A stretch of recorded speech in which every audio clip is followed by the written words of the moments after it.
And I will mute all of us. Hi, Kate. All right, thanks for coming.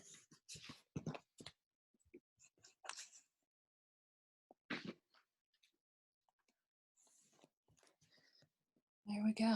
Hi, Marga. Hi, Julie. You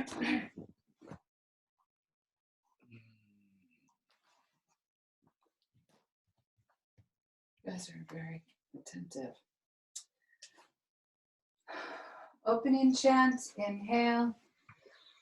Vande Gurunam Charanara Sandara Shita Swatma Sukha Vabode Nishreyase Changalikayamane Samsara Hala Hala Moha Shantiye Abahu Parusha Karam Shankrachakrasi Darinam Sahasra Shirasam Shvetam Pranamami Patanjalim.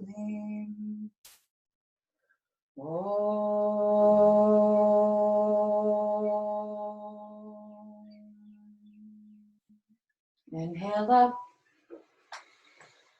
exhale down. Inhale, arms straight. Exhale, plank.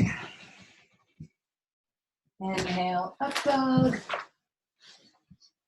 Exhale, down dog.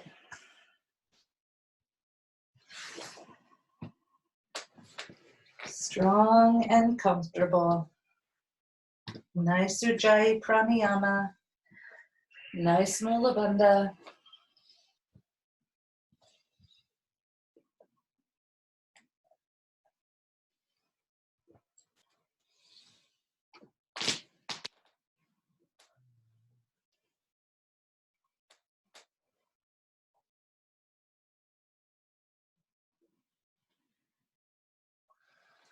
Next inhale, walk or jump. Exhale, fold. Inhale, up. Samastati. Inhale, hands up. Exhale, hands down. Inhale, arms straight. Exhale, plank. Inhale, up dog. Exhale, down dog.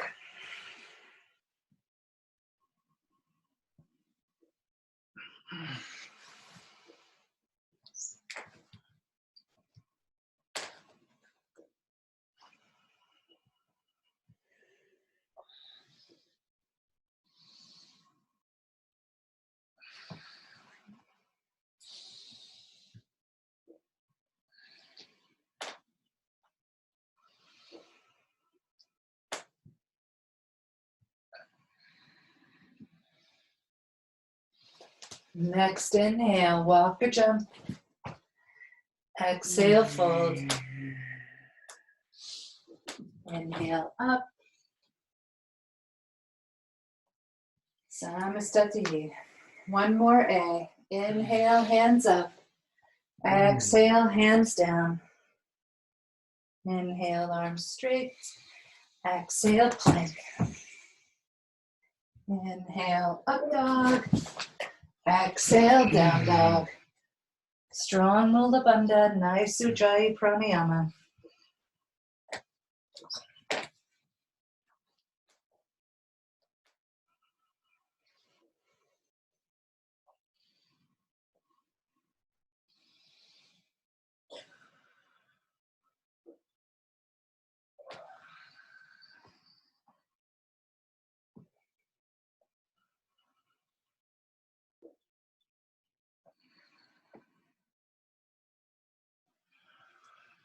On an inhale, walk or jump.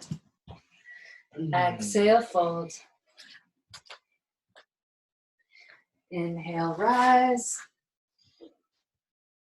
Samastati.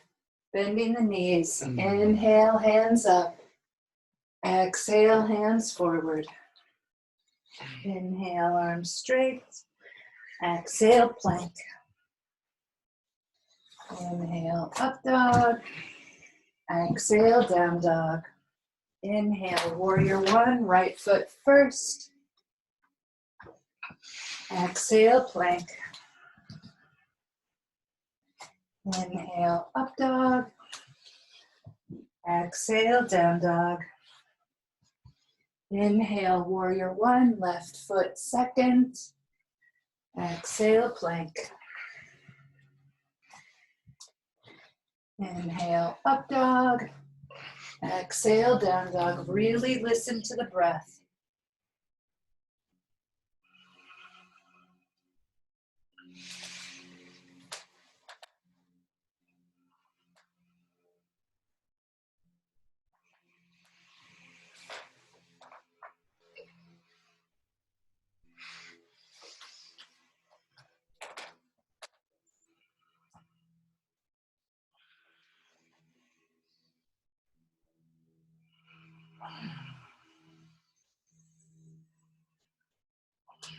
Next inhale. Exhale, fold. Inhale, knees bend, hands touch. Samastatihi. Inhale up. Exhale down. Inhale, straight arms. Exhale, plank. Inhale, up dog. Exhale, down dog. Right foot. Inhale, up. Exhale, down. Inhale, up dog. Exhale, down dog. Left foot. Inhale, up. Exhale, down. Inhale, up dog. Strong Mula Bandha. Listen to the breath. Exhale, down dog.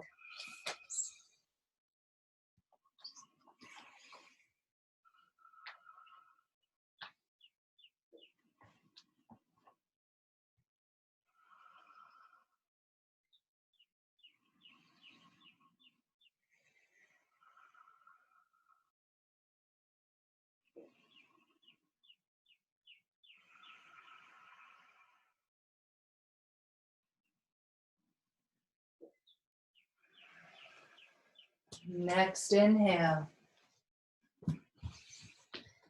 Exhale, fold. Inhale, up, knees bend. Samastatihi. And again. Inhale, knees bend. Exhale, hands down. Inhale, arms straight. Exhale, plank. Inhale, up dog. Exhale, down dog. Right foot. Inhale, warrior one. Exhale, down to plank. Inhale, up dog. Exhale, down dog. Left foot. Warrior one. Exhale, down to plank. Inhale, up dog. Exhale, down dog.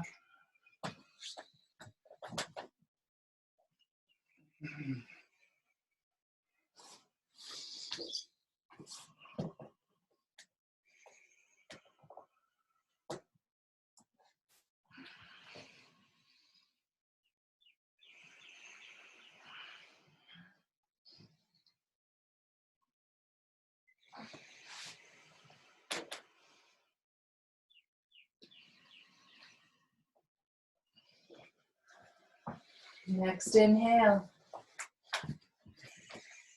Exhale, fold. Inhale, up. Samastatihi. It's an inhale. Open the feet, grab the big toes. Exhale, elbows bend. Pranchasana. Strong, strong Mula Bandha.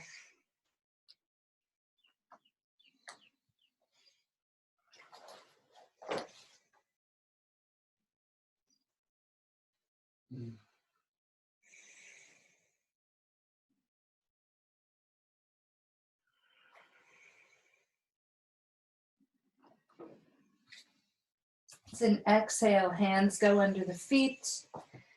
Inhale, arms straight. Exhale, elbows bend. Padahastasana, strong Mula Bandha.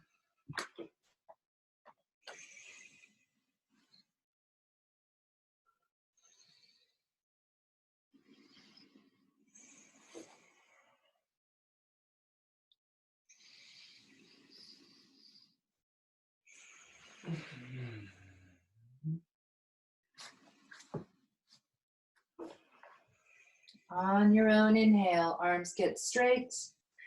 Exhale, hands to hips. Inhale, come up. Exhale, Samastatihi. Inhale, jump open for triangle. Hi, Emily. Exhale, down. Utthita Trikonasana. Strong quads, strong Mula Bandha. Mula Bandha is like the regulator and the connector. It makes everything even, and it kind of makes everything possible.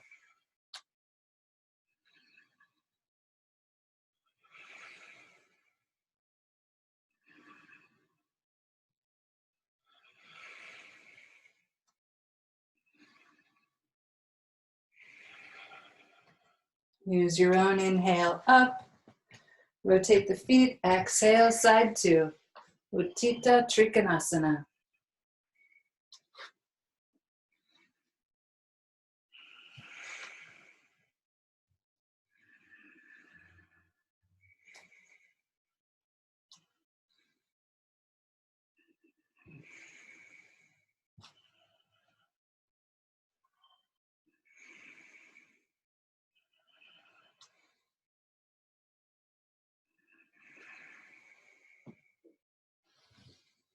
It's an inhale up.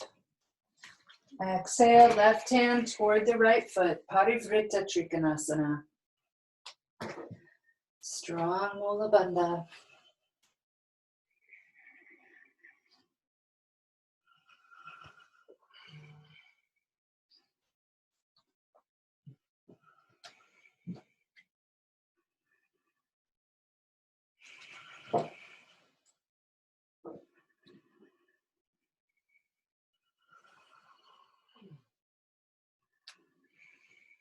It's an exhale to look down. Inhale, travel up and over. Right hand toward the left foot. Parivrita Trikonasana.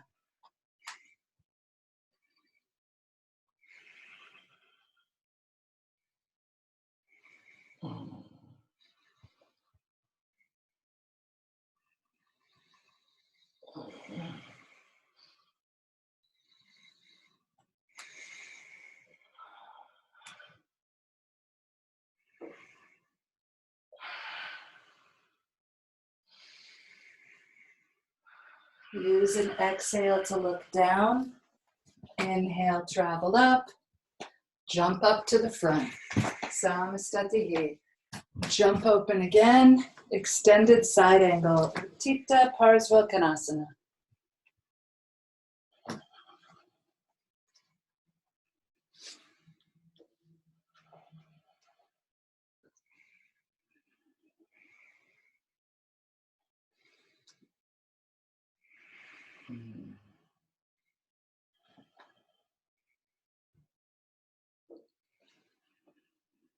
Next inhale, let it bring you up.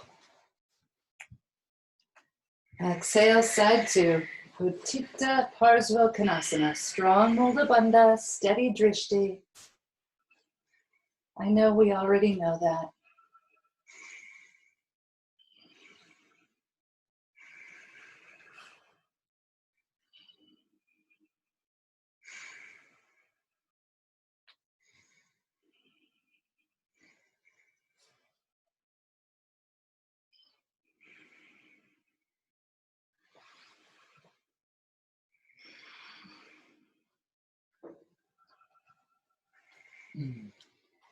Let an inhale take you up and over Parivrtta Parasvakonasana.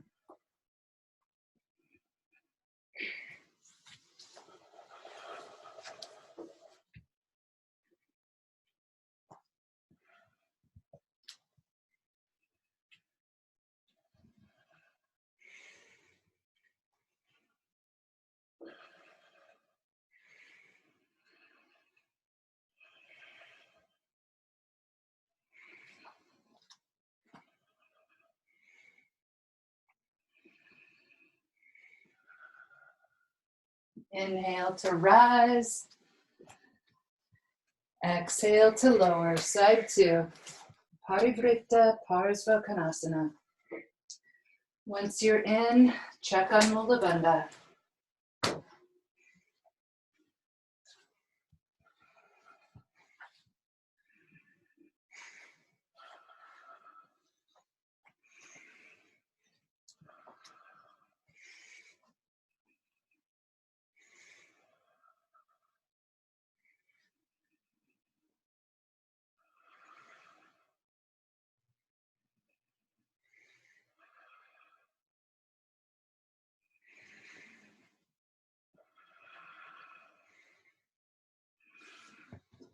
Inhale to rise and open.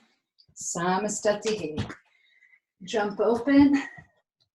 It's an inhale for wide legs. Exhale, hands to the floor. Inhale, straight arms. Exhale, elbows bend. Prasarita Padottanasana A. Strong quads, strong Mula Bandha.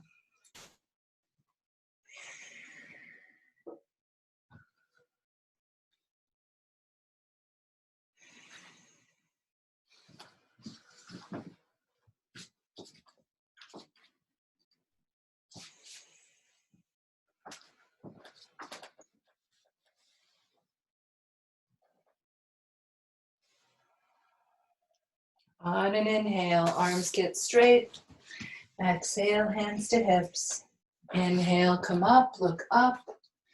Exhale, look forward. Inhale, open. Exhale, hands to hips.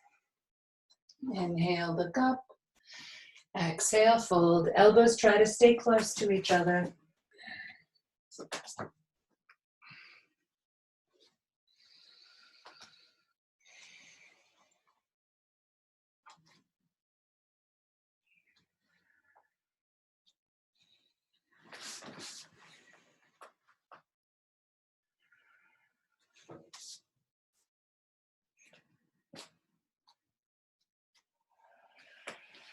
It's an inhale to come up, look up. Exhale, look forward. Inhale, arms open. Exhale, interlace the hands behind the back. Inhale, look up. Exhale, hands come over. Keep it comfortable. Keep it strong.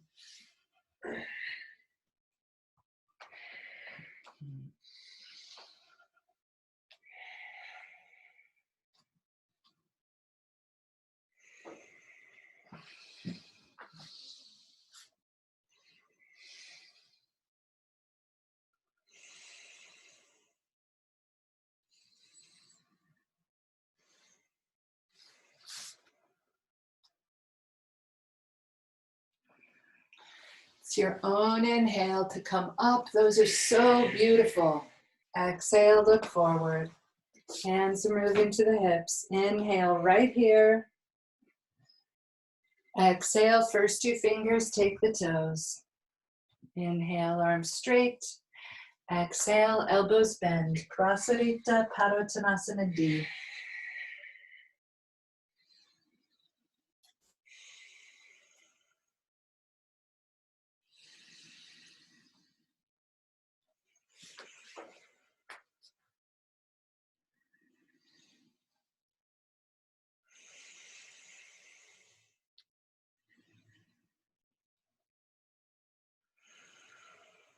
On an inhale, arms come straight. Exhale, hands to hips. Inhale, come up. See if you can jump. Samastatihi. And it's an inhale to open. Hands up the back in prayer. Exhale, head toward the right leg. Parsvottanasana. I don't think that's the name. Might be. I never know the name of this one. Parsvottanasana? Is that it? Purvottanasana. No, Purvo is hips up. No, turbo. Turbo. Turbottanasana is now the name.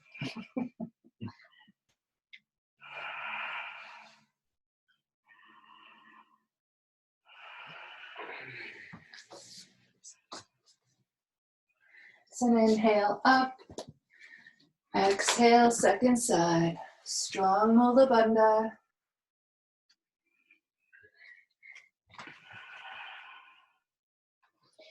You know how people talk about recurring dreams? Well, I used to have recurring thoughts whenever I was in this posture. Like, this posture has been tricky to my brain since the day I met it. It used to be when I first started practicing Ashtanga, every single time I was in this posture, I would think about my bank account. So inhale, open or up, and exhale, samstati. Inhale, hands up. Exhale, hands down. Inhale, arms straight. Exhale, plank. Inhale, up dog. Exhale, down dog. Inhale, through jump. Dandasana. Feet are flexed. Chin is tucked.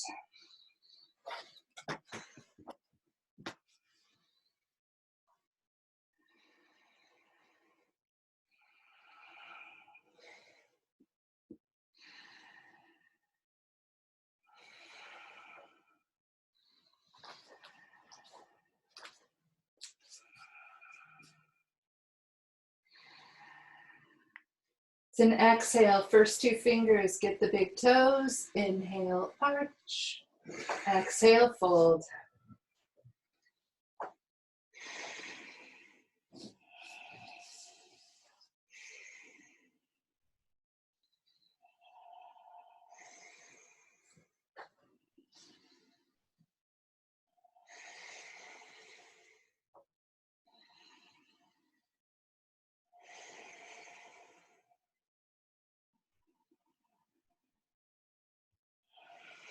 On an exhale, take your second position, whatever you want that to be. Inhale, arch. Exhale, fold. Paschimottanasana, intense west stretch.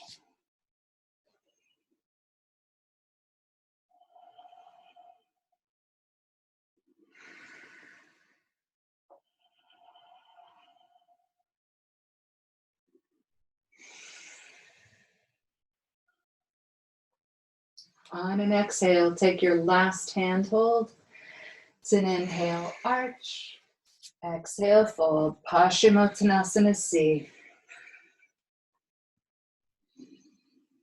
Strong Mula Bandha.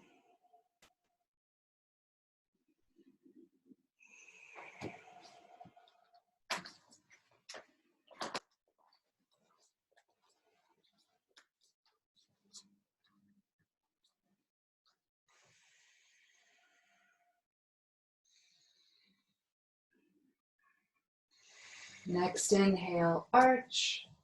Exhale, release. Inhale, lift up your bum. Exhale, through jump to plank. Inhale, up dog. Exhale, down dog. Inhale, come through. Tabletop, knees are bent, or Purvottanasana. Knees are straight. Intense east stretch.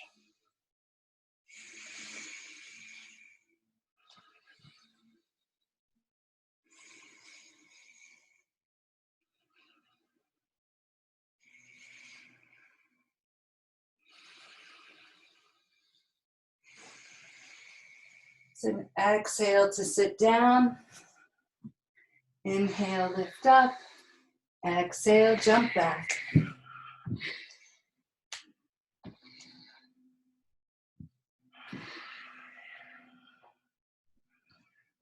Inhale through jump.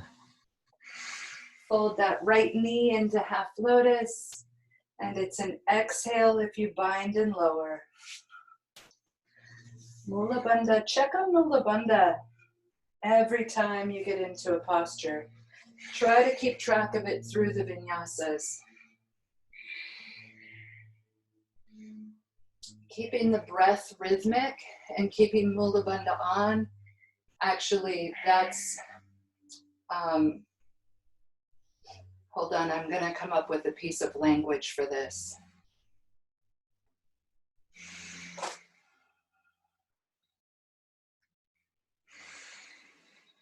Nope, I'm not. It's an inhale, arch. Exhale, release. Inhale, lift up. Exhale, jump back.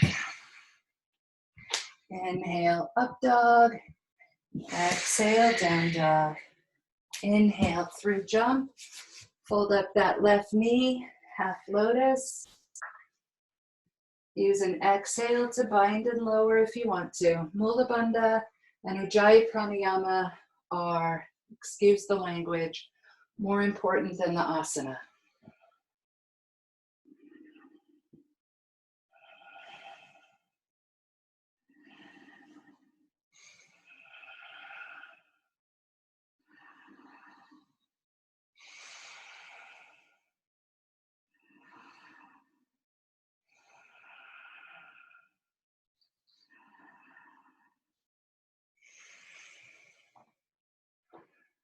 It's an inhale, arch. Exhale, release. Inhale, lift your bum up off the floor. Exhale, plank. Inhale, up dog. Exhale, down dog. Right knee folds. Inhale, jump through. Exhale, down. Trianga Mukha Ekapada Paschimottanasana.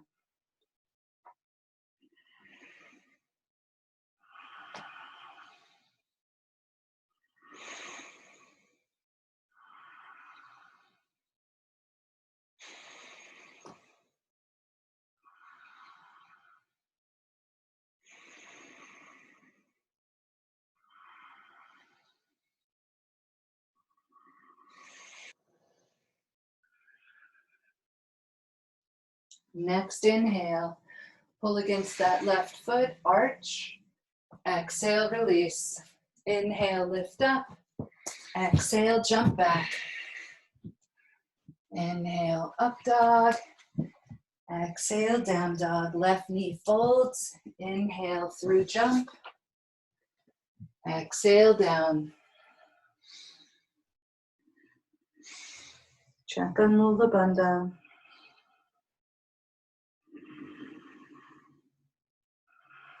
If Mula Bandha is on, all of these forward bends should be opening up the sacrum, the lowest part of the back, the highest part of the hip sockets.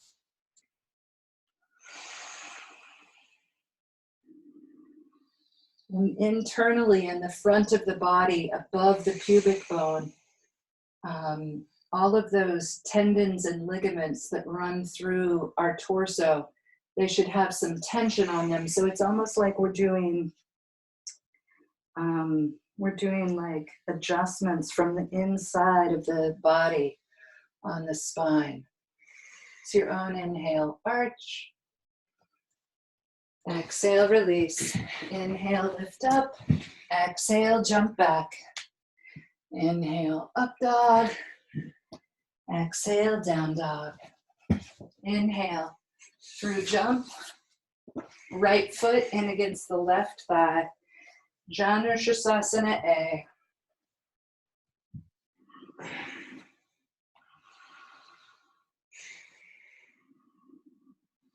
Use your right toes. You can squish them up against your leg, or you can open them up and press them down against the yoga mat. But make sure that that right foot is trying to help out in some manner.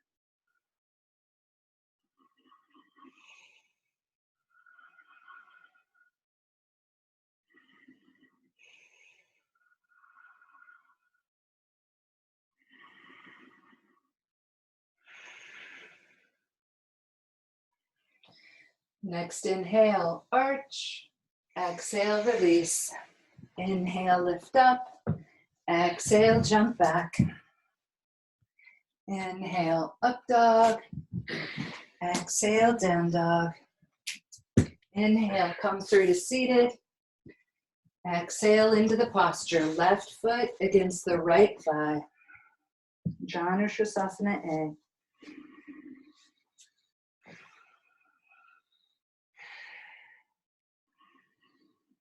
Strong Mula Bandha. Strong left foot.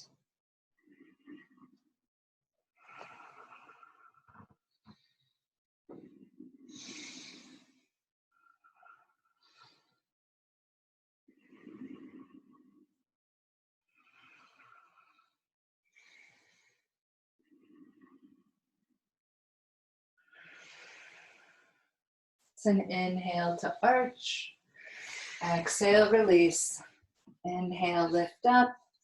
Exhale, jump back. Inhale, up dog. Exhale, down dog. Jhana Shasana B. Come through, sit down onto the right heel. And you can jump right into that posture if your knees are super happy and your gravity is very light.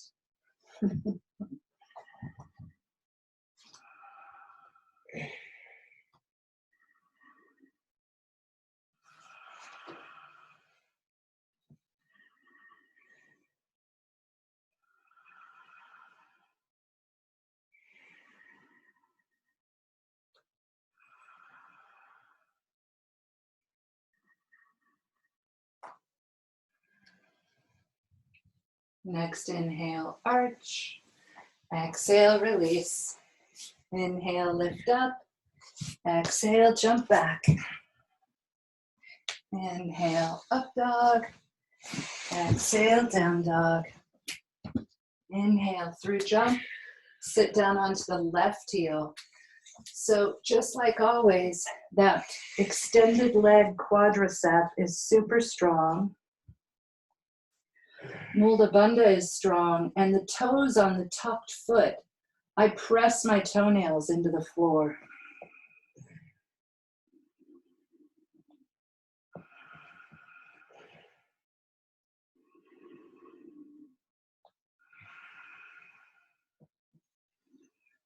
When one foot is flexed and pushing forward and the other foot is pointed and it's pushing down, anyway, they're pushing in opposite directions. That's super complicated for our brains. It might not seem like it because we're used to it, but it's really good for brain plasticity, for making new patterns and creating new circuits. It's an inhale, arch. Exhale, release. It increases our coordination. Like we're so used to it that we think we're just activating the isometrics that we have available to us. But really, all of these postures create amazing energetic patterns in the nadis, and of course, all of that is mimicked or hooked up in the brain. Strong Mula Bandha, Jhana Shasana C, right foot.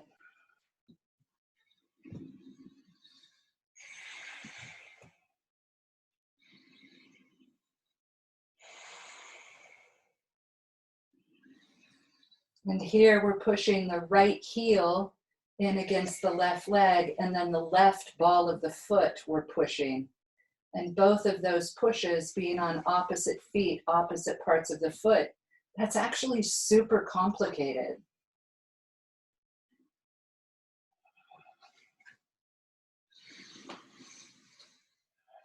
It's an inhale, arch. Exhale, release. Inhale, lift up. Exhale, plank. Inhale, up dog. Exhale, down dog. Inhale, through jump. Exhale, down into the posture.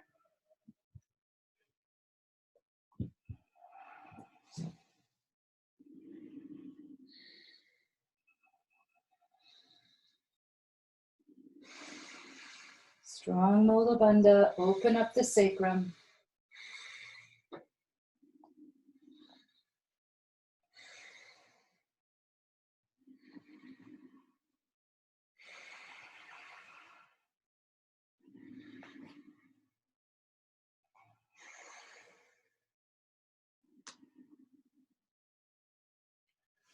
It's an inhale, arch. Exhale, release. Inhale, lift up. Slip the feet through there. Find plank. Inhale, up dog. Exhale, down dog. Inhale through jump, Chasana A. Right knee is up. Right arm wraps it. It's an exhale when you descend over that left leg.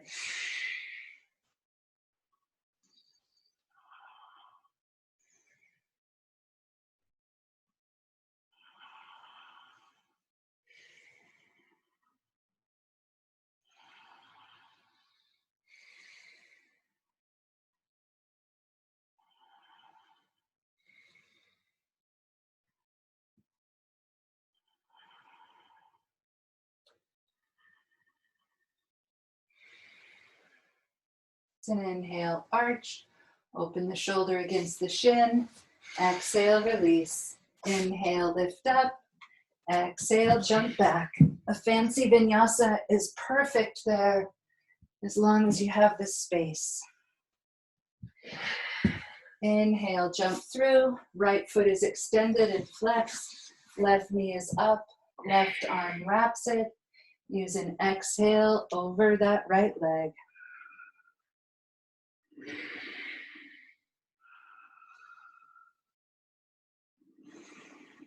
Strong Mula Bandha, strong right quadricep.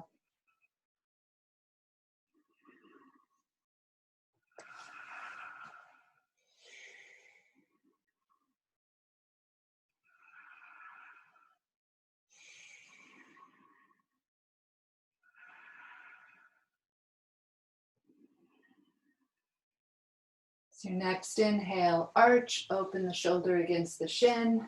Exhale, release. Inhale, lift up. Exhale, jump back.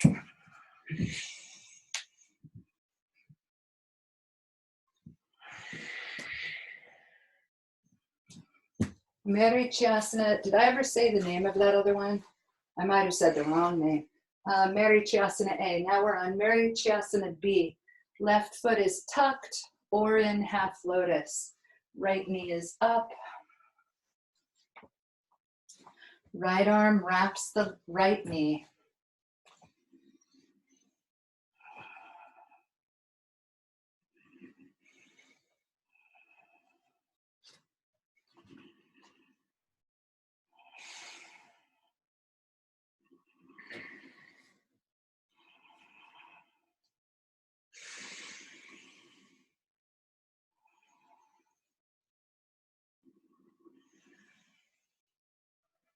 It's an inhale, arch. Exhale, release. Inhale, lift up. Exhale, jump back.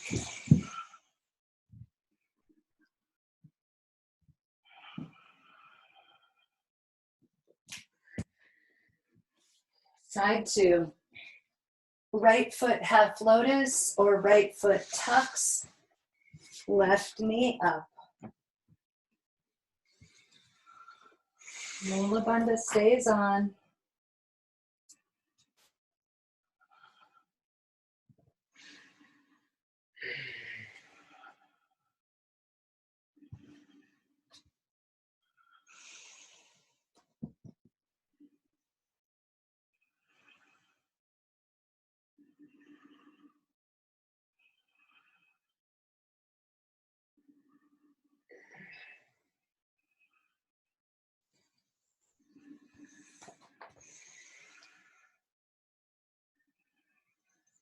It's an inhale, arch. Exhale, release. Inhale, lift up. Exhale, plank. Inhale, up dog. Exhale, down dog. My legs didn't really want to untangle. Left foot is extended, right knee up. The same base as Chasana A, twist across, Chasana C. Nice, Andy.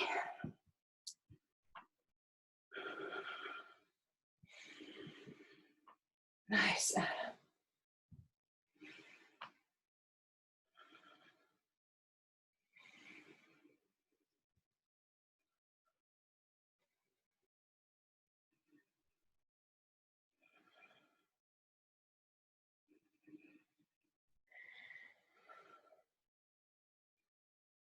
It's an inhale, look forward. Exhale, release. Inhale, lift up. Exhale, jump back. Inhale, up dog. Exhale, down dog. Inhale, through jump. Left knee up. Twist across. Chasana C.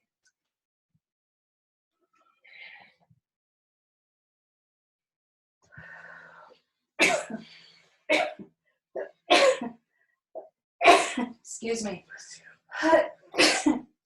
Excuse me.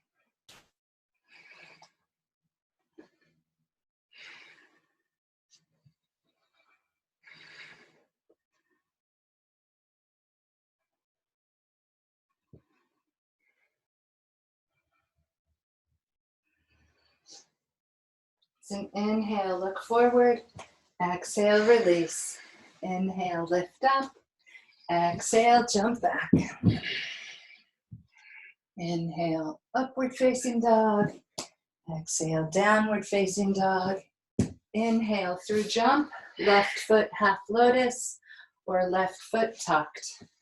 Right knee up, have another twist.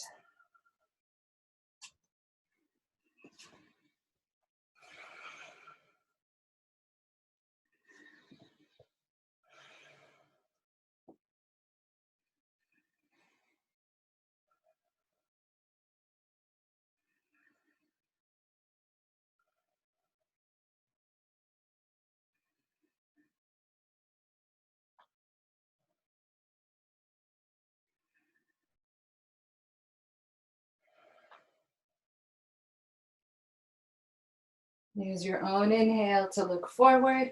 Exhale, release. Inhale, lift up. Exhale, jump back. Inhale, up dog. Exhale, down dog. Inhale, come through to seated. Exhale, into the posture. Right foot half lotus or right foot tucked. Left knee up. Take a nice twist. Try to keep Mula Bandha on.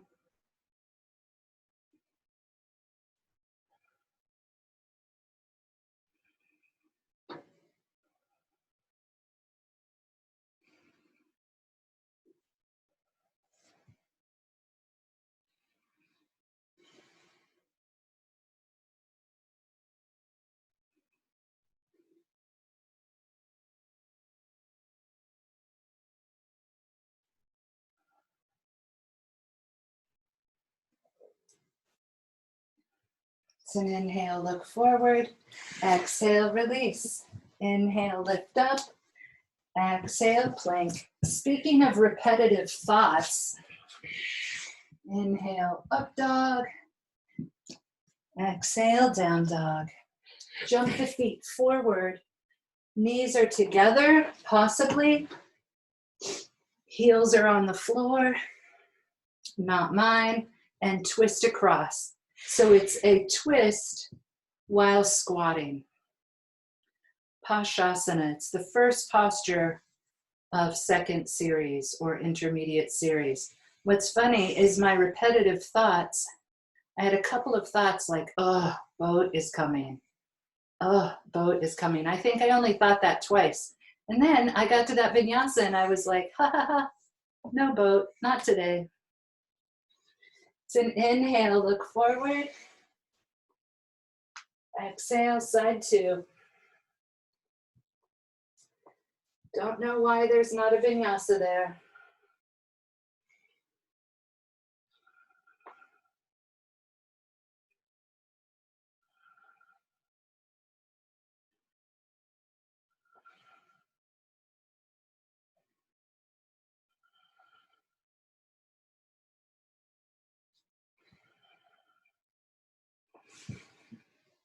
Inhale, look forward. Exhale, plank. Inhale, up dog. Exhale, down dog. Inhale, jump through to seated. Left knee is folded like Trianga.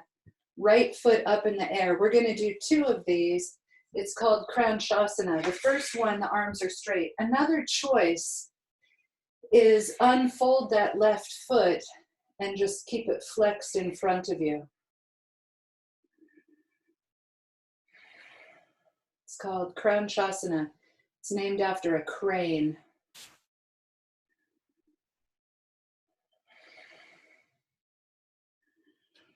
It's an exhale.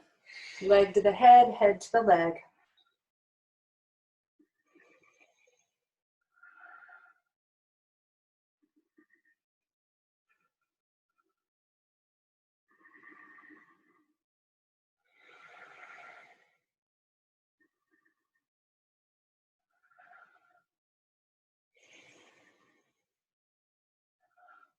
It's an inhale, arch, look at your top foot. Exhale, take yourself back to plank. Inhale, up dog. Exhale, down dog. Through jump, sit down. Right knee folds for Pranchasana, or right foot extended if you prefer not to bend the knee today. That right foot is flexed, arms are straight. Strong Mula Bandha. Pranchasana A.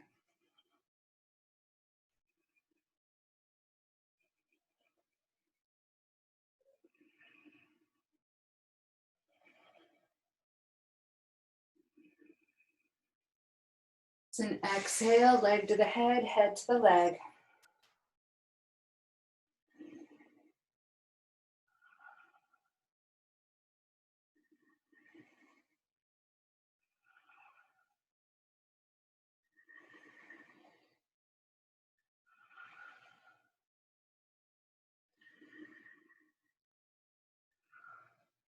On an inhale, arch.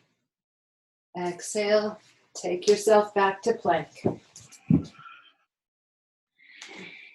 Inhale, up dog. Exhale, down dog. Inhale there. Exhale, lie down onto the belly. Inhale, head up, feet up, palms face up, so the backs of the hands are on the floor. Shalabhasana A. I'm trying to lift the top part of my body way up into the air, and my feet and possibly my knees even way up into the air. I thought I should tell you, because if you look, it might not look like that. Mula Bandha stays on. It's an inhale, pull the hands forward. Exhale, press into the palms. Shalabhasana B. Old school Ashtanga, straight arms.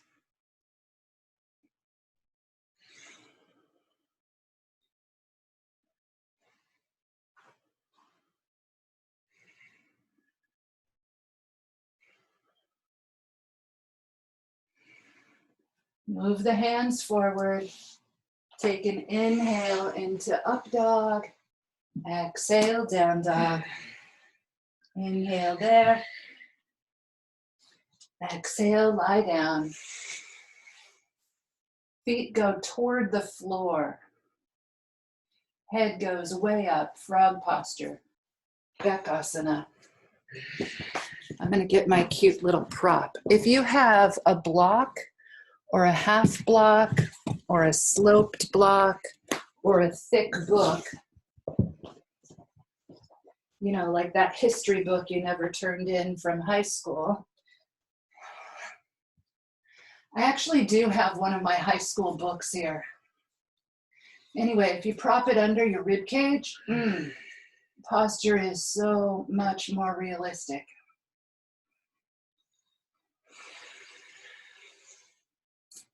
And it's an inhale, up dog. Exhale, down dog. Inhale there if you want to. Exhale onto your belly. Inhale, pull up into Dhanurasana.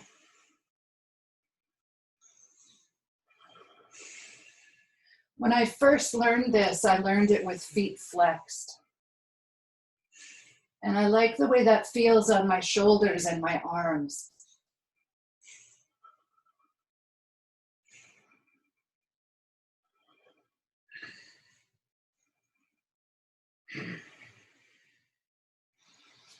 It's an inhale, up dog. Exhale, down dog.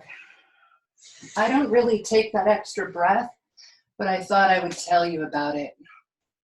Whenever you're ready, lie down, same posture, full bow, roll to the right shoulder.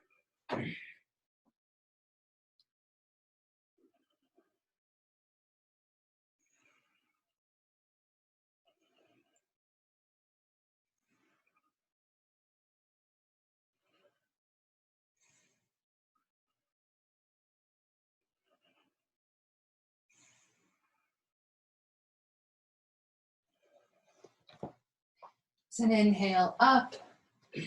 Exhale, roll to the left shoulder. Parsvadhanurasana, strong Mula Bandha.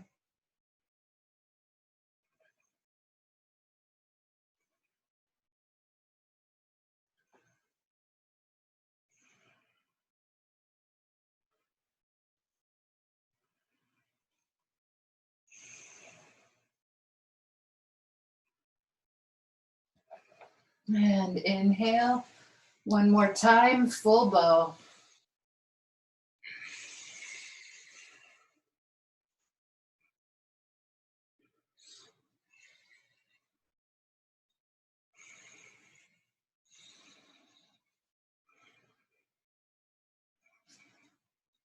Inhale, up dog. Exhale, down dog. Come over onto your knees and shins. Ustrasana. Camel. You might want to be on the balls of the feet or have the feet pointed along the floor. Check on Mula Bandha.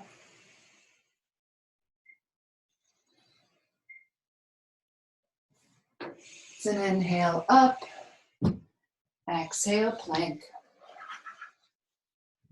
Inhale up dog, exhale down dog.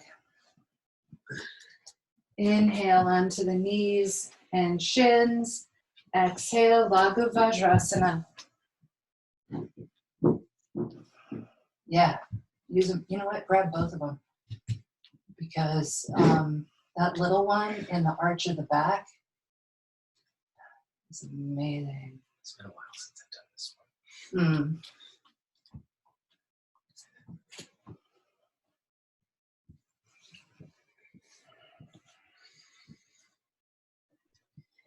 It's an inhale to lift up.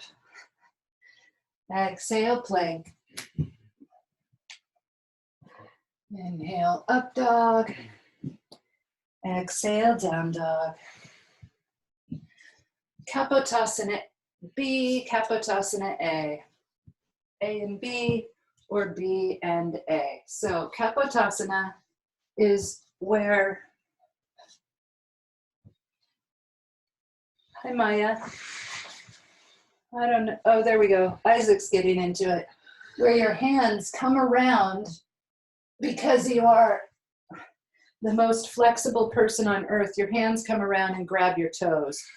I like a small yoga wheel in the small of my back.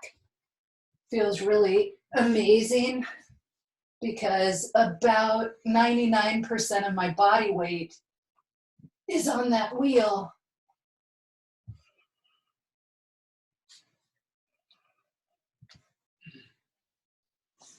And then Kapotasana B, the arms are straight. If you were really in it, it's a lot of work, and you've probably already done both A and B.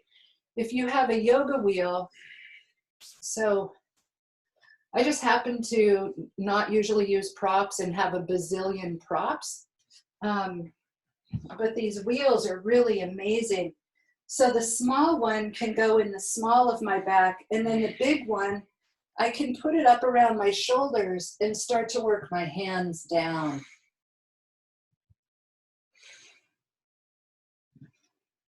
I can't yet reach the small one with my hands. There you go. Kapotasana A, Kapotasana B. Inhale, up. Exhale, plank. Inhale, up dog. Exhale, down dog. Laghu Vajrasana. No, that's not true. Supta Vajrasana. Supta. Supta means reclining or lying down. Sometimes it means sleep. So lotus or not, someone sits on your knees, or you might be able to tuck them under a piece of furniture. I don't have any furniture that's going to work. Hands reach around the back, grab the toes, and it's an exhale down. Stay down for 5. I don't put my feet in lotus. I just use my legs to counterbalance myself. And this posture, when done correctly, is super, super beautiful. And then there's an up and down 5 times.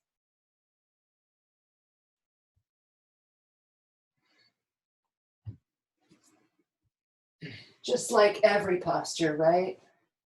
Every posture in its full expression has so much balance and beauty to it.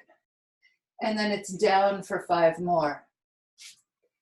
Anyway, I've decided instead of going, you already know what I'm going to say. Instead of going for the beauty of the posture, I go for the stimulation of the sacrum on that lifting up and down. I think rolling over my sacrum like that is going to help loosen up those granthis.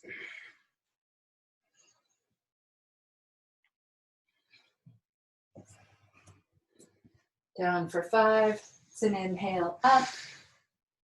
Exhale, plank.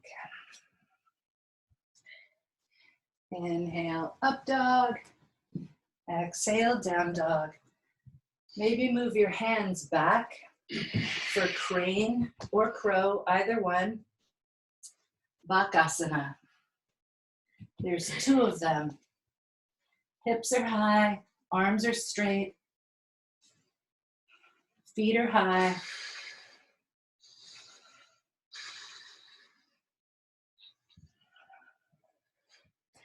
It's an exhale. You can shoot your feet back to plank.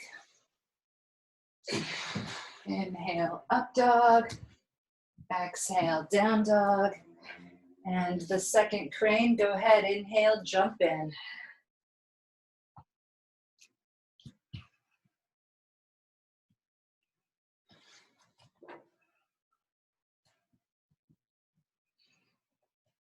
One time I had a dream that I was in crane, and I like really powered out of my hands, and it made me levitate up off the floor.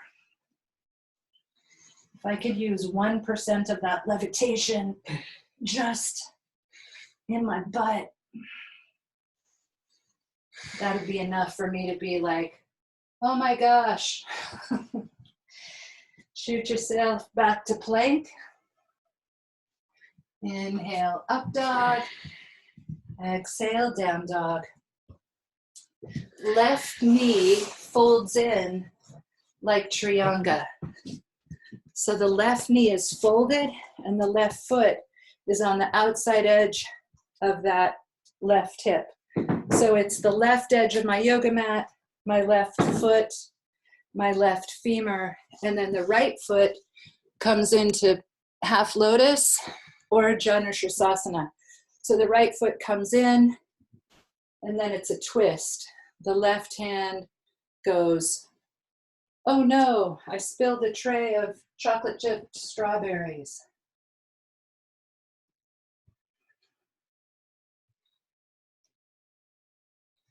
You know what? I like the idea of chocolate dipped strawberries, but I don't actually like chocolate dipped strawberries. Hey, your postures look amazing.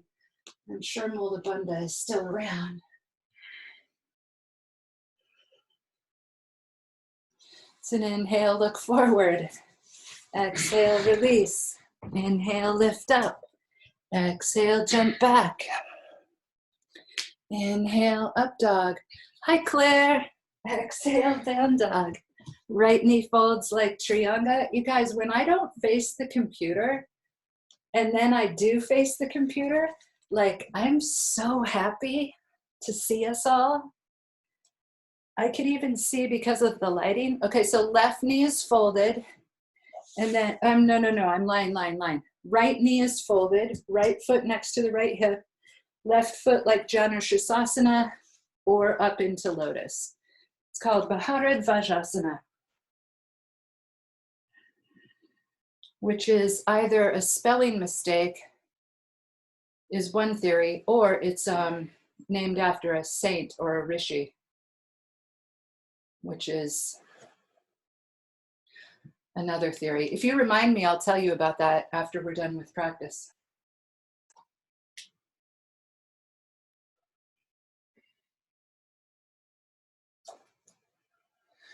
It's an inhale, look forward. Exhale, release. Amelia.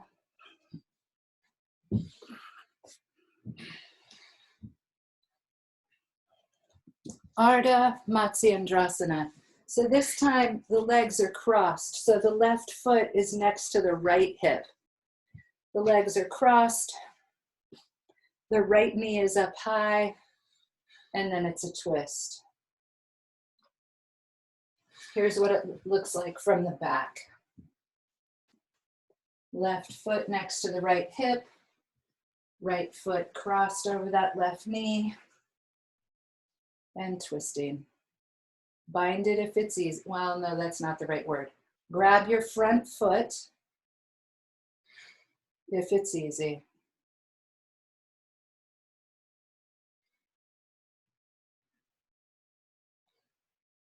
It's an inhale, look forward. Exhale, release. Inhale, lift up. Exhale, jump back. Inhale, up dog. Exhale, down dog.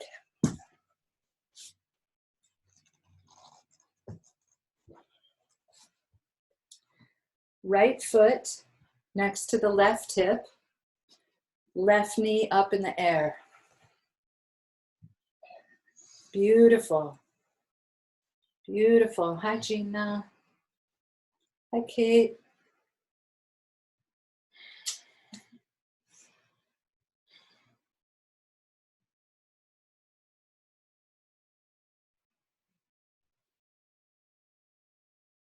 So you guys, I was like, how are we going to get together and do yoga and have all of this Zoom going on? Because I'm not that tech savvy. Sorry, I'm talking about something not related to Mula Bandha. Anyway, I think, you know how they have like concerts and stuff, like big, huge concerts? I think I need a big television screen that's waterproof on my back side of my house. I don't really have a back porch, but on the back side of my house. And then we could Zoom off of that and people could practice in my backyard. Then it could be all of us plus a couple more. So Ekapada Shirsasana is 1 foot behind the head, right foot first. Just do whatever feels like it's going to open up your hip and you can keep Mula Bandha on. If you love leg behind the head, definitely do that. But instead of thinking that the leg being on the back side of the body is the goal, goal is such a clunky word, is the purpose of the moment. That's a little bit better. Instead of thinking that the leg behind the head is the purpose of the moment, maybe the purpose of the moment is to feel a really nice hip opening while the rest of the body can still work and the breath is still rhythmic. What do they say? Work smarter, not harder. I could use that advice. 5 breaths up, 5 breaths folded forward.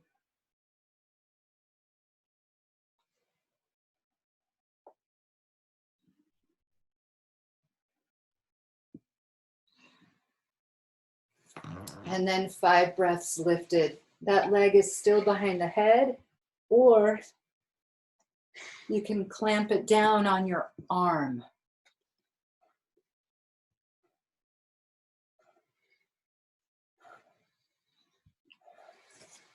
And jump back from there if you want to.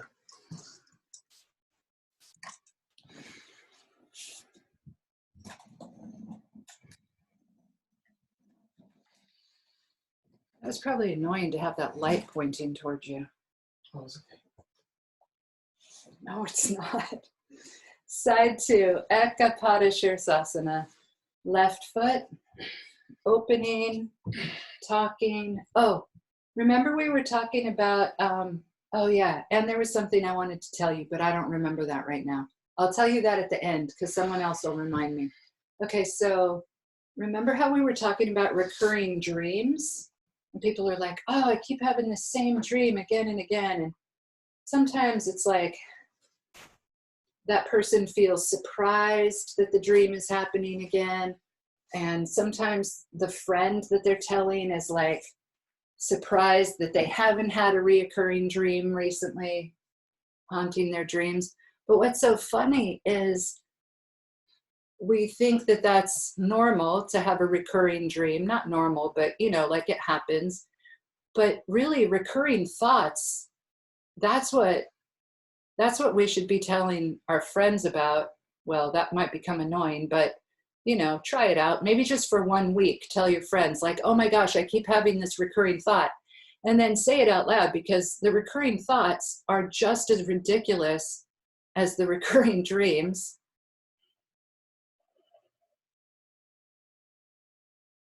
Remember that new theory I heard about speech? Things that you really want to like keep close and subtle and full of love, you shouldn't speak often. I totally am not going to do that. And then things that you want to release, if you speak them, you release them. And when I heard that theory, I thought, you know what? This is just like people who do fire offerings. Nice, Isaac, nice lift. Okay, so after Ekapadashirsasana, there is a vinyasa, 2 feet behind the head. There's 3 positions, Dvipadashirsasana A, Dvipadashirsasana B, and Yogi Nidrasana. You could spend all of your time in Yogi Nidrasana, because to me, that one is the one lying on the back with the 2 feet trying to get behind the head. And to me, that one is the most comfortable. Anyway, do whatever you want. So recurring thoughts. Oh, so when people, I've gone to 2 types of fire ceremonies. Well, no, I've gone to more, but I understood a similar concept that's completely the opposite at 2 fire ceremonies. One was at a Buddhist retreat center, but it has a name. It wasn't a Wat. I don't know what it was called. But anyway, we did this fire ceremony and everyone got these little teeny tiny black sesame seeds. And each black sesame seed represented something that we did not want anymore. And we had handfuls of these things. And of course, I was being very literal, like, I don't have this many things at all, let alone things that I don't want. But you could make it as microscopic as like 1 recurring thought. So then I was like, okay, maybe I have this many.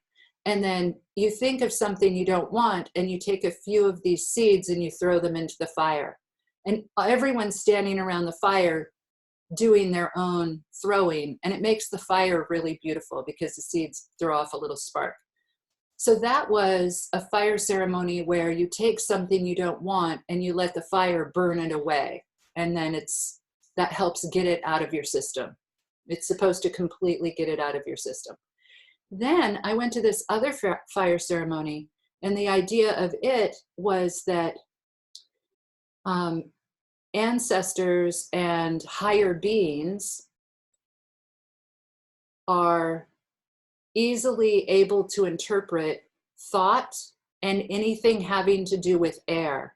So the easiest way to send them messages is through smoke. So you would write down something that you would like to have in your life, like peace, health, or it could be really specific, you know, new tires, whatever. And then you fold that up and you throw it into the fire, and then everyone who is busy, they get a very loud message, and then they help you out. I thought that was a really fun fire ceremony. Anyway, so one is like getting rid of stuff, and one is keeping stuff. You are welcome to do Titiba Asana if you would like to, and you're welcome to do back bends if you would like to, and you are welcome to go into closing sequence as you know it or prefer it to be. It's 10:15. You have time for a nice closing sequence or whatever you want. I think I'm going to do 2 or 3 back bends, and then I'm going to do shoulder stand. I'll probably do 5 breaths in each shoulder stand. Hey, Susan, did I ever send you, did I already ask you this? Did I ever send you that practice guide? No, No. Okay. Did I get your address? I don't think so. I can email you. Okay. If you email me your address, Yeah. I'll put it in the mail. It isn't very helpful, but it is fun. And I always think of it during closing sequence, because closing sequence is just kind of often done individually Okay. without that much instruction. And by often, I mean probably definitely by me carrying on the tradition, but I'm sure most teachers teach it. I'm not really sure. I don't know what most teachers are doing. Anyway, send me your address. Oh my gosh, do you see this? See that little tube on Kate's screen? There's 2 guinea pigs in there. Nope, there's one. Munchie died. Oh, I'm sorry. Yeah. Oh my gosh, that's so horrible. I'm glad that your voice is okay. That's Gucci in there. Hi, Oh, Gucci. Mac's about to die. Wait, who's gonna die next? Oh no, Mom's computer. her computer. Oh, well, that's okay.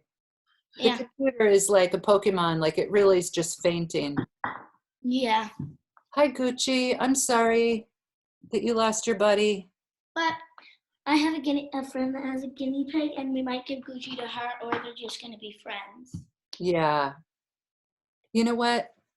If they get along, that's probably a really nice thing.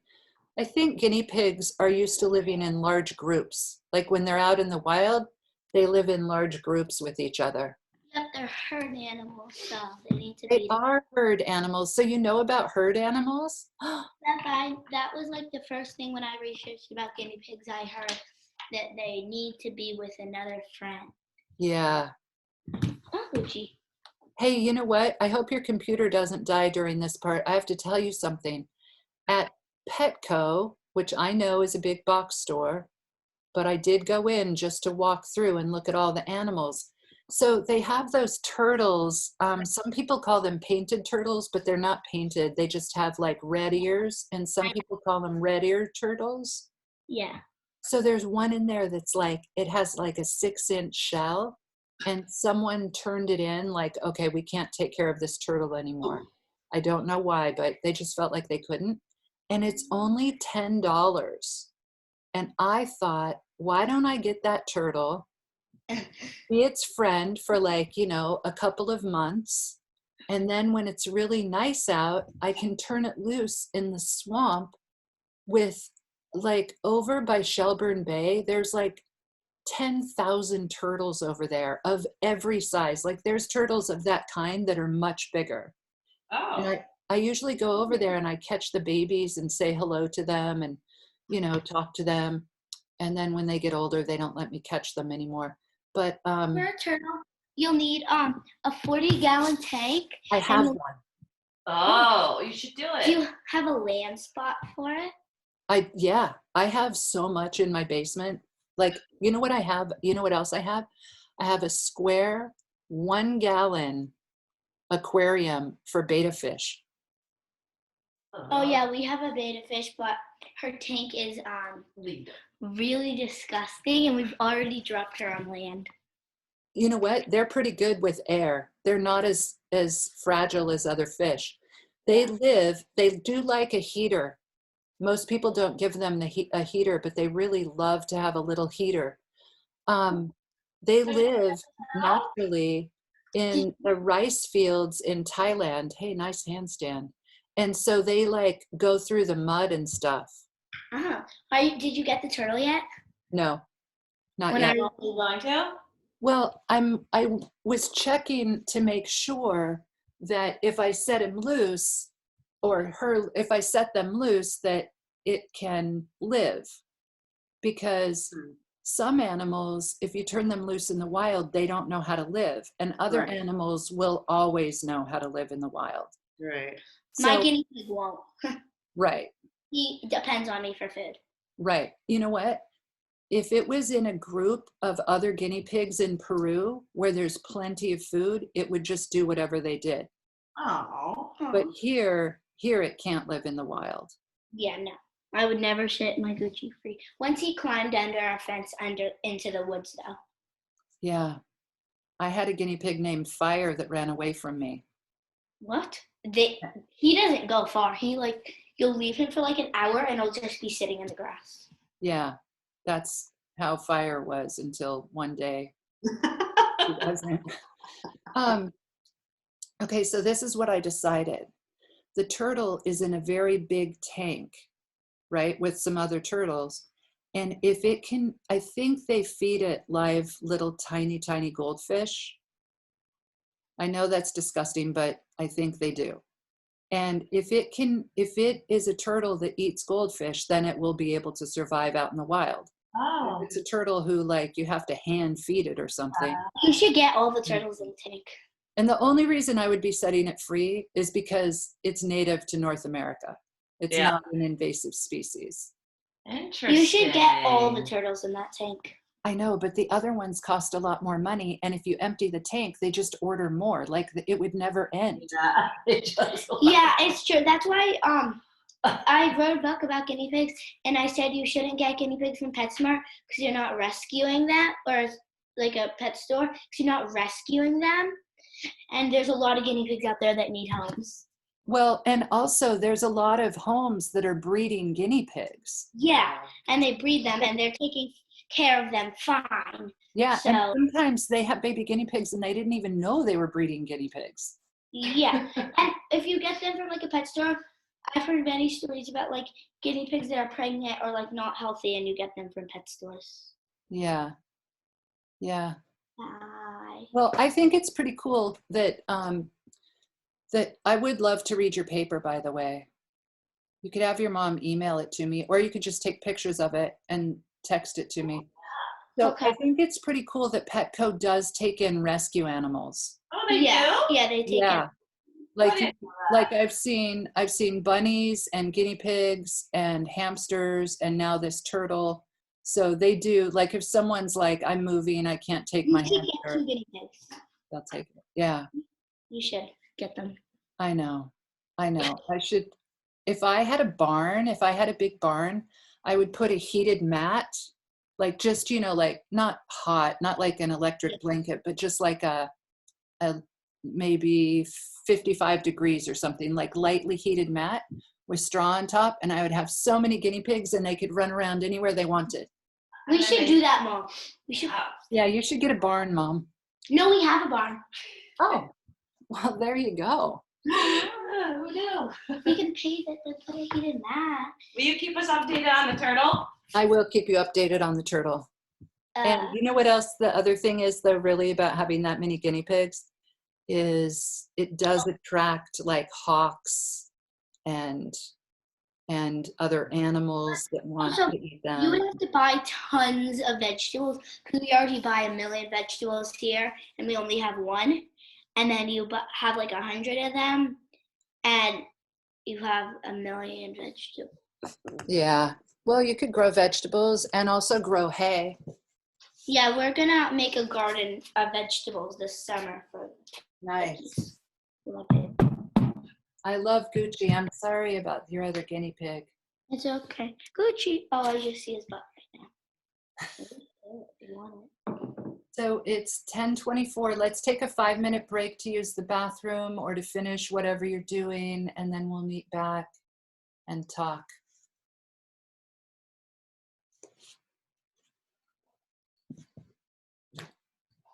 Bye. I love you. Bye.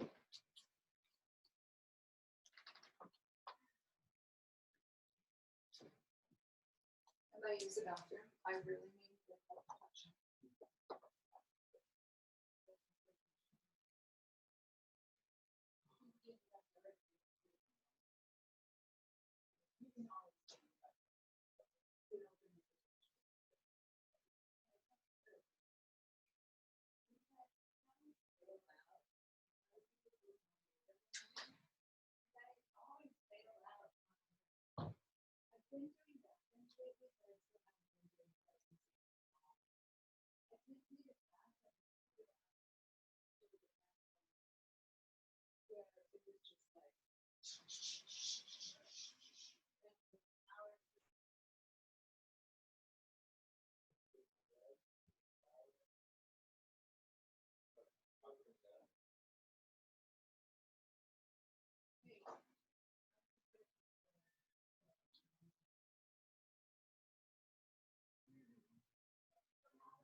So, Evan, the latest update is we know the little girl that has 2 guinea pigs.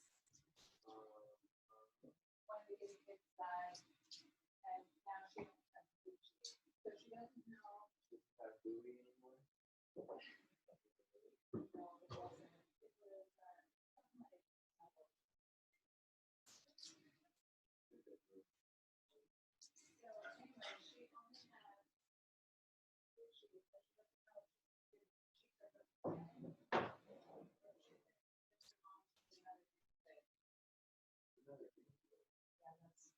And then you're like, keep us updated on the turtle. I'm like, okay, I will.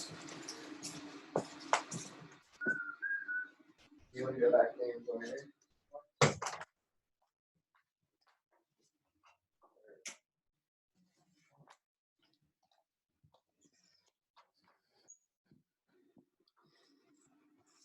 Susan, it's so nice that you came in today.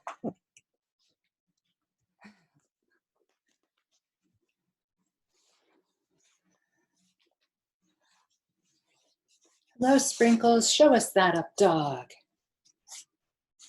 Sprinkles is like you should yawn when you up dog.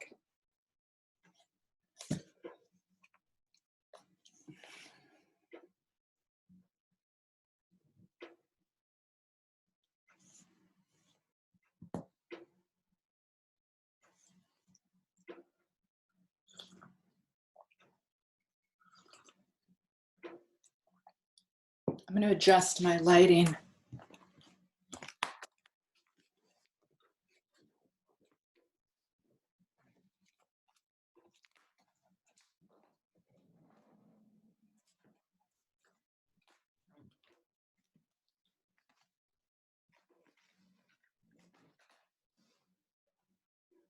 As close as you want. I got my back towards there and it's amazing.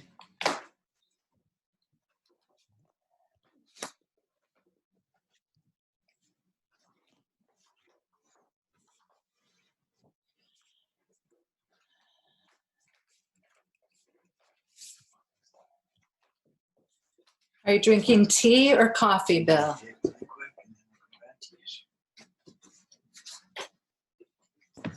It's coffee.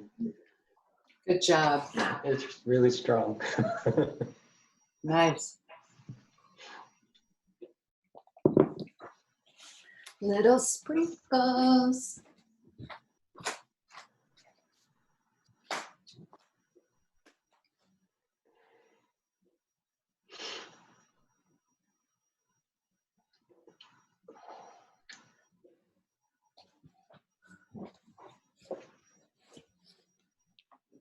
Is that hot chocolate that you have? Yes. How did you know? What kind of Okay. chocolate do you use in your hot chocolate? It's a Dutch cocoa and then full cream milk, like cream top, like not homogenized. Mm-hmm. Sometimes raw milk, but often it's just cream line milk. So it's milk, dark cocoa powder, and maple syrup. Oh, that sounds great. Maple That's it. syrup. Yeah. I'm pretty much Mhm. like, it's my main food group.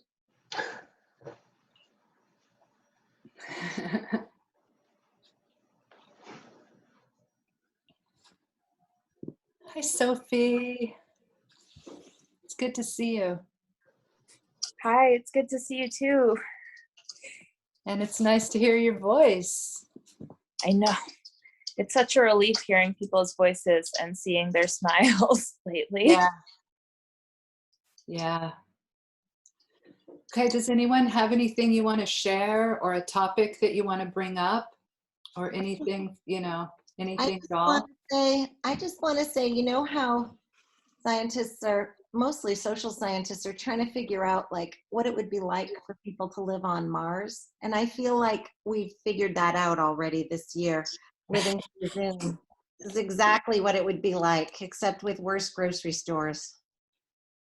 Ooh. What's the gravity like on Mars? I would imagine it's lighter than here, but I don't know. I have no Okay, idea. if the gravity is lighter, I might want to go to Mars.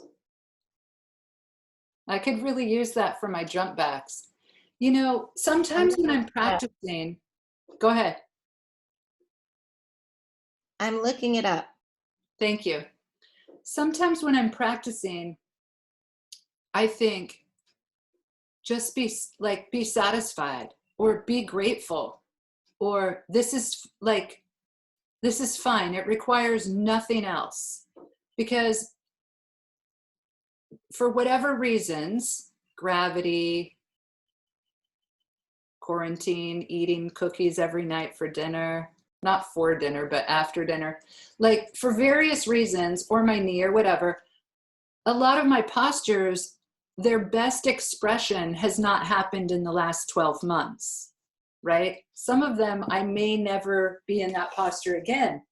And so when I'm close to a posture, I want it to feel as good as possible. And I don't want to push it trying to get into the posture. But I still have to remind myself of that sometimes. But I might actually be coming like of age, because recently, like this week, I've had a couple of practices where I'm not correcting my thought, but I'm actually really grateful for everything I can do, which is so, it's such a cleaner way to think about things. Like, I'm so grateful for any approximation of a posture or any posture that I can get into. I'm just so grateful. So I hope that that stays around for a good, 10 years or so. I want to add to that, but first I will tell you that gravity is weaker on Mars, and a 100-pound person would weigh 38 pounds. So you can figure out what that would be like for your own mass. Press handstands, jump backs. Like, I could pretty much do anything. Yeah, and then I don't know, maybe it's not good to be able to do anything, I want to say though, on your I'll point, do that experiment.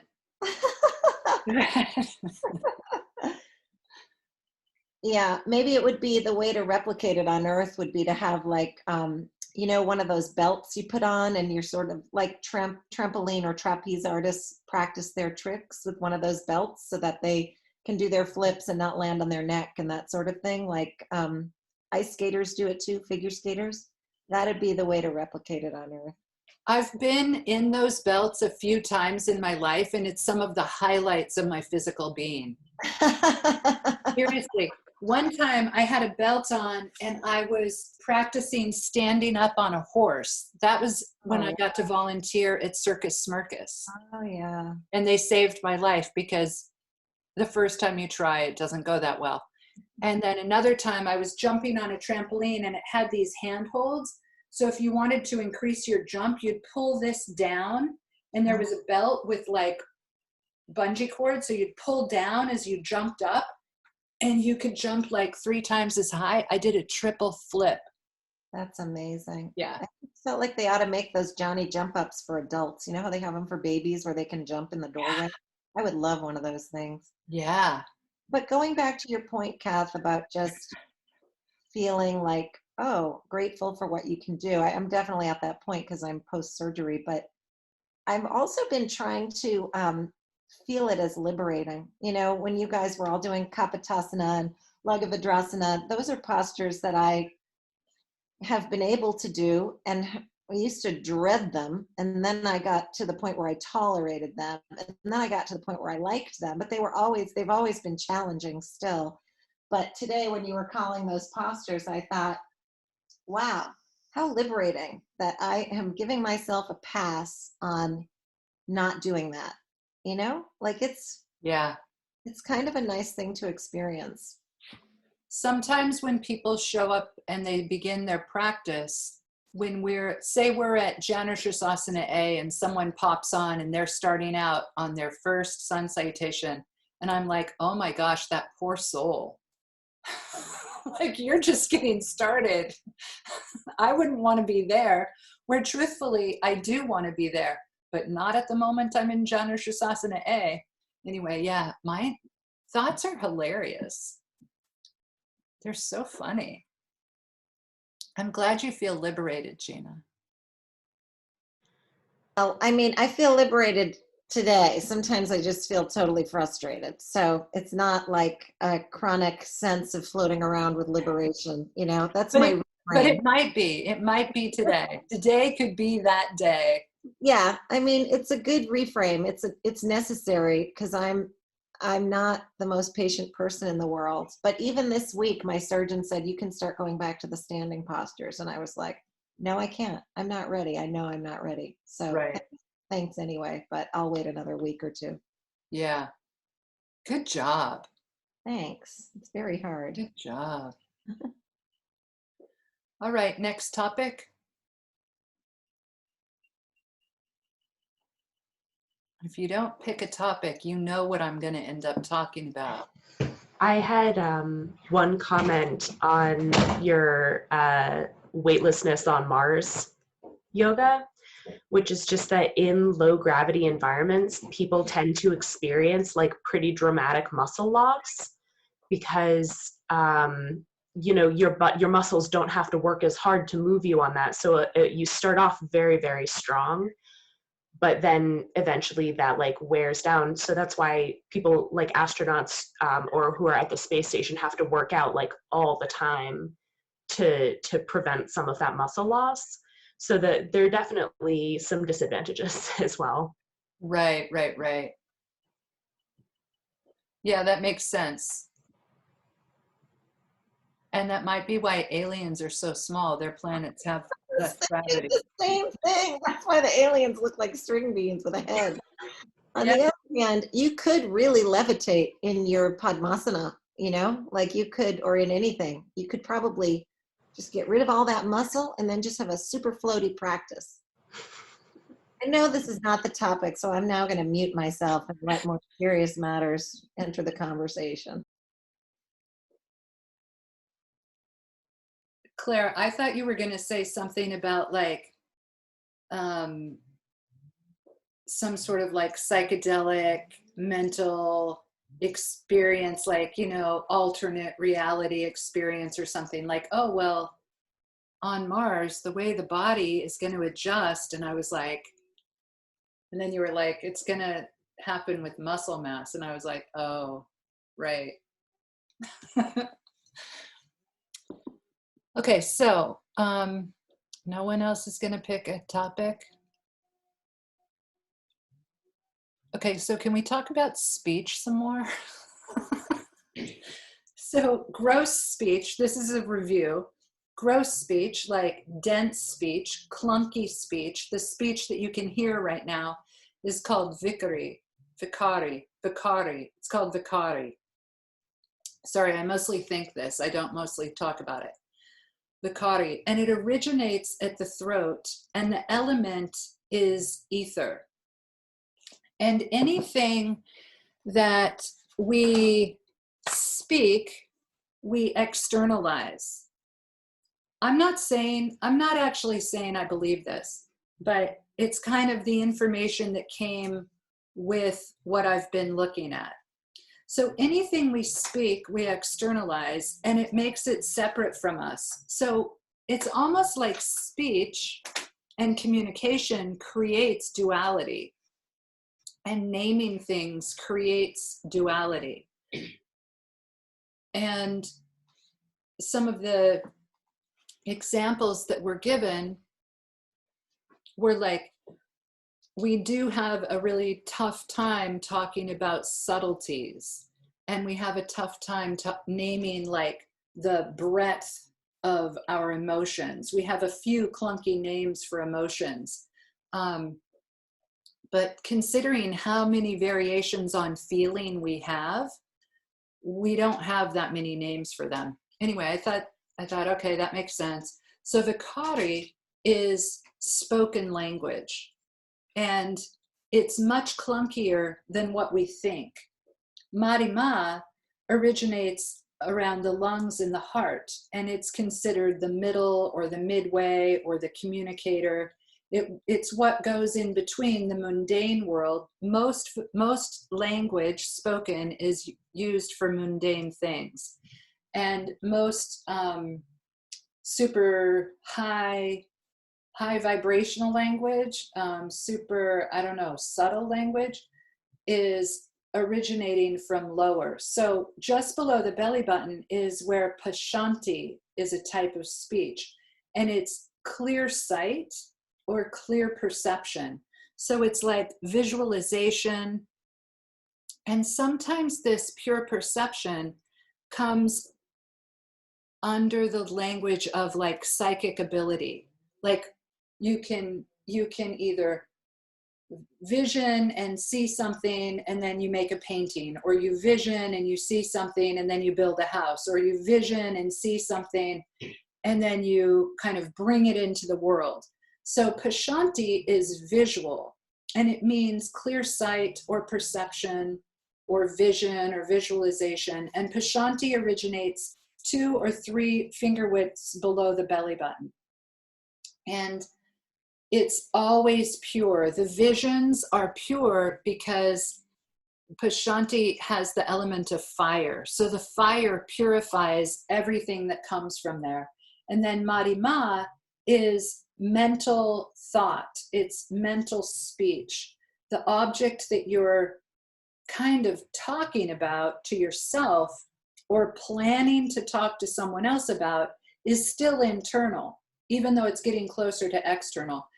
And then vikari is where we speak. And usually what we envision and then what we plan to say and then what we say are all different, because we don't have enough words to paint the full vision that we see. And even if I'm like, okay, I'm going to have this hard conversation, this is how I'm going to start it out, 99% of the time, we don't say what we thought we were going to say. Because even talking to ourselves, we speak to ourselves and we speak in front of ourselves differently than we talk to other people. So that's kind of cool. And then there's one other level of speech. So it's vikari, marima, pashanti, and para, P-A-R-A, para. Para originates at the Muladhara chakra, the root chakra, and the element is earth. So it's earth, fire, air, ether. And the earth element, to be completely grounded in the earth element, sorry, that's super common language now. To be completely grounded in the earth element gives people the ability to just have intention. So they don't even have to have a visualization. They don't have to have a daydream about something. They can stay with that most subtle level of intention. And we use all 4 of these when we're living our lives. During Satya Yuga, we, people, beings, whatever, used only para speech. Only, everything was, remember in Satya Yuga, everything was agreed on. It was all good. It was, we were just like sparkly lights. So the way of communication was this intent, this really good, pure intention. And that's called rishi speech. And at that level, there's no need for mantra. Mantra can be spoken out loud. Mantra can be spoken to ourselves. And mantra can have a level with it that is either a yantra, which is a geometric shape that you kind of put your mind through as an exercise, or it can have a visualization like the tankas that you see in Buddhism, where it's a painting and there's, you know, different beings, and you might visualize that whole tanka while you're doing a certain mantra, or part of that tanka is a certain mantra, part of the next part is another mantra. You know, everything has so many layers and so many traditions to it. So anyway, at the rishi level of speech, at para, pure intention, there's no need for mantra because there's actually no recognizable speech, even though it is the most basic quality of speech is intention. Da, da, da. I don't understand the second level, the lung level. Like, Marima. yeah. It means middle. It's this transition between, now I have my hands up around my head because in my culture, in my English language, we think this all occurs in the brain. So I have my hands making noise up here. Okay, so I'll try to stop that. So the visualization that happens has to be translated in order for us to talk to each other about it. And part of the translation is we first talk to ourselves about it, then we talk to someone else about it. And sometimes this happens like super quickly, like if you're in the flow and you're brainstorming with someone, or you're working and you come up with this, like the perfect solution at the perfect time, it can happen super, super quickly. And you might not notice that you had this little translation happening or this little midpoint happening. But usually, especially during quarantine, it's like, oh, if I see Claire, I want to remind her that I love her. And so I'll talk to myself about it during quarantine. I might talk to myself about it, and then a number of days pass before I actually see Claire, and I remind her that I love her and adore her, and I think she's the bomb. But anyway, so I don't know, that's an example. Like when you think, oh, when I see so-and-so, I have to tell them, you know, I got a new phone battery because we were talking about phone batteries or whatever. It's that little middle point. Yeah, that makes sense. And even if you don't, even if it's not something you want to express to somebody else, that maybe it's something you're trying to follow through with, or you're trying to, okay, that helps. Yeah, when you think something like, oh, right, I need to put the laundry into the dryer. Just did that. That was psychic. There you go. See? So anyway, those are the 4 levels of speech, and I've really been thinking about them. And one of the ideas that came with this lecture, this is my favorite part. Oh, also, I wanted to tell you, I bought a lecture on language, and it's like only a few hours long, but it's by Dr. Robert Svoboda, and he has a lot of videos on YouTube, and he has a lot of lectures that he sells for, you know, $45 seems to be an average thing, or lots of meetings that I'm not going to get involved with for, you know, more than that. But anyway, he wrote these books, and the first one is called Agora. And then the second one is this one. It's called Kundalini, Agora 2. And he mentioned it in his lecture. And I was like, you know, I read those books when they came out. And here I am 30 years later listening to you. And so I was like, oh, I bet I have it. I knew the first one was gone, but I figured I had this book. I look around my bookshelf. I totally find it. And the copyright is 1993. I read this in 1993. Like, I waited for this book to come out to read it. And then I was like, oh, I wonder how much I liked it, because I don't really remember. I have 2 pages marked. One is how to bless cows, because my grandpa had cows and he had just passed away. So all the cows were still there, and they were raising them for beef, and they were my uncle's cows. And usually the gates have a top bar on them, and it helps support the swinging gate. So anyway, gates usually have, you know, 2 posts and a top, and you're supposed to write mantra all over the posts. And in my mind, in Vermont, semi-isolated in 1993, out in the woods, I read this and I was like, I'm totally going to go do this. My uncle has this type of gate. And then I remember a few days later, I was like, my uncle is like a serious born again Christian. There's no way I can go write mantra on his gate. Anyway, that was funny. So that's marked. And then the other thing that's marked in here is his page on the 4 levels of speech. So I was already loving that, and then I forgot about it. Anyway, this is his book. He has Agora 1, Agora 2, and he may have 1 or 2 more books. I know there's an Agora 3 that I haven't read. And anyway, so that's so cool about language. Okay, so remember when we were talking about the fire ceremony, where one fire ceremony we were throwing in things we wanted to get rid of, and one fire ceremony we were sending messages through smoke for what we wanted to come into our lives. Same sort of fire, completely different idea. on what was happening through the ceremony, right? Completely different ceremony.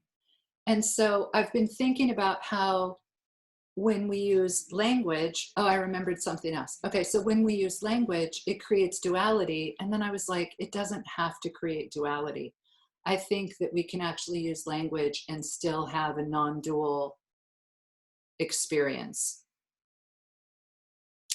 Although our language does work against it by making us so individualized. Okay, and then I learned something else about Sanskrit.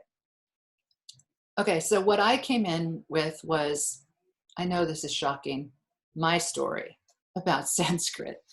So what I thought is, I thought at some point Sanskrit was spoken widely, commonly, and that as things got shadier and shadier in Kali Yuga, Sanskrit took the back seat and we developed these other languages that are much more individualized. And Dr. Robert Svoboda said that Sanskrit had always been a very rarely spoken language. There's only about 100,000 people that speak it, and almost all of them, he didn't want to say all because he doesn't know that for sure, but almost all of them speak other languages to supplement their Sanskrit.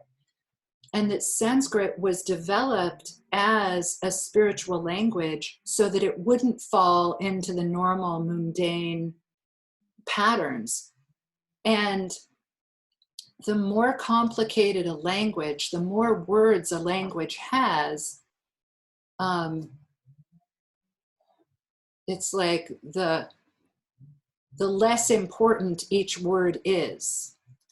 So each word actually holds less power. Even if it's like, oh, this is a powerful word, it's still somewhat weak because it's in a sea of language of so many words. So in Sanskrit, they kept, I'm playing with this, I'm not sure I 100% believe it, but I love it. They kept the language, they kept the number of words smaller so that they couldn't be watered down as much. And that's how come in Sanskrit, you have to know the context in which something is being said. Because if you don't know the context, you can't know what the word is, because one word is used for many different things. And even if not different things, different situations or emotions or levels of consciousness. So if someone says pada, they might mean foot or they might mean book. And those are those are really different things. Neither of them seem crucial, like they're not life or death things, but anyway, I thought that was super interesting. And he also said that Sanskrit almost went away, but people worked to keep it alive. And at first they weren't telling everyone because they wanted to keep the language alive. So secrecy in the beginning was to keep the language pure and make sure that it remained without just mutating into all the other languages. And then later, keeping it secret held power. So then later, some people were keeping it secret to hold power. But they kept it secret enough, and then they released it again. And now I know, like, I don't know, 100 Sanskrit words. I don't know how many words I know, but that's kind of cool. And also go ahead. I was going to say, I just wonder if that's why like I have a couple of different copies of the Yoga Sutras and in translation, and they're very different. I mean, it's almost like some of them you wouldn't know that they're even translating the same verse. Right, because they're not, or because they don't know either. It could be. At one point, I had 30 copies of the Yoga Sutras. I think I have fewer than that now. I have at least 16 right now. Oh. And I haven't been into the Yoga Sutras in the last couple years. I mean, you know, I maintain what I know, but I haven't been like combing through them. But when I do, I'll pick out one sutra and then I'll read it from every book. There's 2 books I threw away And I didn't even like turn them into the used bookstore because I thought their translation was so horrible that I shouldn't let it be repeated. And I literally tossed them. That's probably sacrilege. Anyway, and then I look at the authors that I really respect the most. And also some of the people who have translated, they take it, they write it in Sanskrit, then they write it in whatever it's called, like Sanskrit English. Then they break down each root word. Then they translate it. And I really love it when they break down the root words for me. Yeah. So I was actually going to show you what I was working on the other day when I texted you, which is just kind of like collating all of the notes from teacher trainings that I've been to, and also writing out the whole primary practice, like breath by breath, the way that you recommended. But the way that I have the practice written down is like this. So I have the breath by breath breakdown on one side, and then I have the word for the pose with it all broken down bit by bit for what it means, and then a more clear translation of it. Nice job. And then I have like, you know, some of the like diagrams that you've given us, chants also with translations. But I definitely agree with you that I really like the like broken down bit by bit of the language, and then like the actual meaning, which can sometimes be a little bit different than that. Yeah. Yeah. Nice job, Claire. That's so good. I'm really happy about that. Yeah. Eventually I'd also like to do second series that way, but I think that it'll be a minute before it's time to do that. It's a lot of writing. Mm-hmm. It's a lot of writing. Yeah, I mean, primary was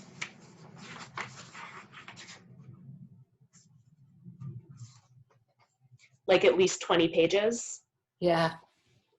And, you know, for each pose having to like look up a number of things, because usually I can get the translation of the pose from one place, but then in order to get the words broken down, I have to find it from another source. And yeah, that's so cool that you did that. I used to own a health food store, and I would have a lot of downtime. Like there would be a rush, or, you know, produce would come in or something, and I'd be working. But I had a couple of hours every day where there wasn't anything that had to be done. So I set up this little notebook, and I'd go over and I'd write down primary series. And in this one notebook, I had written it down 3 times. And the first time was not even completely right. mm-hmm. The second time was better. And then I went back and I put in the Sanskrit names of the postures after I wrote it down breath by breath. And then the third time I was on the third time, I thought, I probably don't have to do this again. So, cool. All right, well, it's already 11. I love us. Thank you for my practice today. Thank you for thinking with me. Thank you for thinking with each other. Thank you for sharing all of your guinea pigs and house plants and and Bastrika. Bye. Thank you for coming. All right. Namaste. I love us. Thank you, Amelia. I love you. Thank you, Bill. I love you. I love you, Gina. I love you, Claire. I love you, Isaac. I love you, Marga. I love you, Sophie. I love you, Sophie's kid. I love you, Maya. I love you, Duncan. Love you, Kathy. Bye. Bye. Bye.